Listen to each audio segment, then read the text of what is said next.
और आज़ादी के लड़ाई में सबसे ज़्यादा अगर किसी कौम ने कुर्बानी दी तो वो सिखों ने दी। आप परसेंटेज उठा के देख लीजिए, आबादी के हिसाब से सबसे ज़्यादा कुर्बानी सिखों ने दी।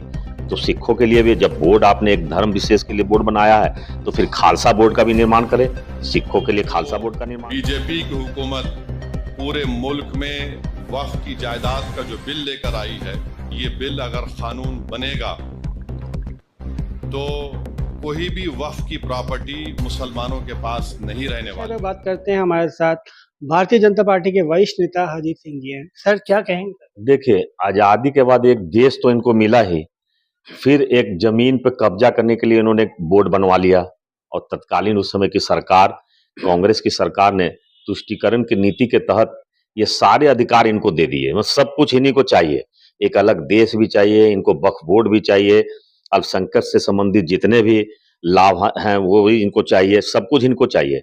और आज़ादी के लड़ाई में सबसे ज़्यादा अगर किसी कौम ने कुर्बानी दी तो वो सिखों ने दी।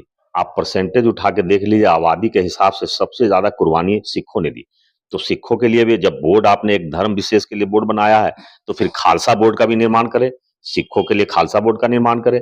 हम भी तो अपने जमीन जायदाद जो है पाकिस्तान में छोड़ के आए, तो हमें बोर्ड के माध्यम से हिंदुस्तान में भी जमीन मुहैया कराए सरकार। और मैं सरकार से मांग करता हूँ कि आप खालसा बोर्ड का निर्माण करें और सिखों को भी जमीनें लॉट करें, उनको भी अधिकार दें जमीन का। तो सब कुछ इनको चाहिए सिर्फ इसलिए क्योंकि इनकी भारी संख्या में इनकी वोट है, इनकी 20 करोड़ से अधिक आबादी है, जिसकी वजह से जो तुष्टीकरण वाली पार्टियां हैं वो इनसे अगर अलग एक और भी कुछ मांगे तो और भी इनको मिल जाए। तो ये सब जो है इस देश के लिए बहुत हानिकारक है। और अगर उनको वक्फ बोर्ड दिया जाता है तो और भी जितने भी हमारे अल्पसंख्यक समुदाय से संबंधित धर्म है वो भी अपने बोर्ड की मांग कर सकते हैं। जैन भी अपने लिए बोर्ड का निर्माण की मांग कर सकते हैं, जितने अल्पसंख्यक और भी, तो बौद्धिस्ट को भी चाहिए, तो सबके लिए बोर्ड का फिर निर्माण कीजिए। सिर्फ एक विशेष धर्म विशेष के लिए सिर्फ बोर्ड का निर्माण क्यों किया जा रहा है? अल्पसंख्यक हम भी हैं, हमें खालसा बोर्ड निर्माण करके दे सरकार। और नहीं तो ज्वाइंट कमेटी में चला गया है तो फिर विरोध नहीं, ये तो सरकार ने जो निर्णय लिया है वक्फ बोर्ड को खत्म करने का, बहुत अच्छा निर्णय है कि इसमें अवैध तरीके से बहुत सारे जमीन को एकत्रित किया जा रहा था, लोगों को परेशान किया जा रहा था। इनका अलग बोर्ड होने के बाद से की वजह से ये लोग सब अपने नियंत्रण में सब कुछ ले लेते थे, जिसकी वजह से आम लोगों को भी काफी परेशानी का सामना करना पड़ा था। तो इसलिए सरकार इन सभी परेशानियों को मुक्त करने के लिए लोगों को स्वच्छंद रूप से अपना कारोबार, अपने जो है घर द्वार को अपने नियंत्रण में रख कर रहने के चलते ये सरकार ने ये निर्णय लिया है।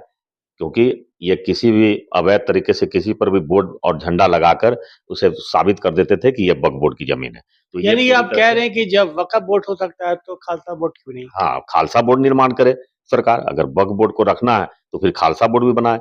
इतने दिनों से खालसा बोर्ड की मांग किसी ने नहीं की, लेकिन मैं चाहता हूं कि जब अगर वक्फ बोर्ड रहता है तो मैं खालसा बोर्ड की भी मैं मांग करता हूं, खालसा बोर्ड का भी निर्माण करे सरकार।